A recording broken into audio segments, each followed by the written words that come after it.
Hi guys, welcome to Twice the Fun. Today's challenge. Guess the technology. வாங்க பார்க்கலாம். Keyboard. அது எங்க board வருது? இது பார்க்க போர்டு மாதிரி. Board. போர்டா? ஐயோ. ஷார்ட் அங்க இருக்குது என்ன? பேங்க். Power bank.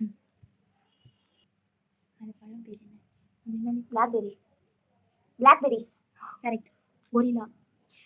இது ஒரு மொபைல் கம்பெனி. இது டேப்லெட். கடைசியில் இருக்குது இது ரெண்டு ஒரே கலர்ல இருக்கு Dress. உங்களுக்கு தெரியல. உங்களுக்கு தெரிஞ்சா கமெண்ட் பண்ணுங்க. சவுண்ட் பாக்ஸா? சவுண்ட் கார்டா? Sound card. Pen drive. Correct.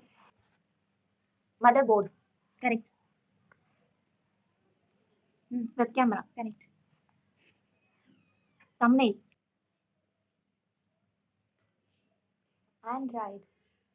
Android. Light. Off ஆக போகுது. Power show. Power point. Correct. ஐயோ. ப்ளூடூத். கரெக்ட். தெரியல. என்ன சரி ஷேப். தெரியல கமெண்ட் லாஸ்ட்ல இருக்குது என்ன? வெப். வளைச்சி யோசிங்க. ஃபர்ஸ்ட் இருக்குது என்ன? வெப். வெப்னா சொல்லுங்க. World series net. World wide web. Correct. அன்னை அறிவா. இந்த வீடியோ உங்களுக்கு பிடிச்சிருந்தா லைக் பண்ணுங்க, ஷேர் பண்ணுங்க, சப்ஸ்கிரைப் பண்ணுங்க. Stay with Twice the Fun. இங்க ஃபன்னுக்கு இல்ல Compromise. Bye Bye guys. See you in another video.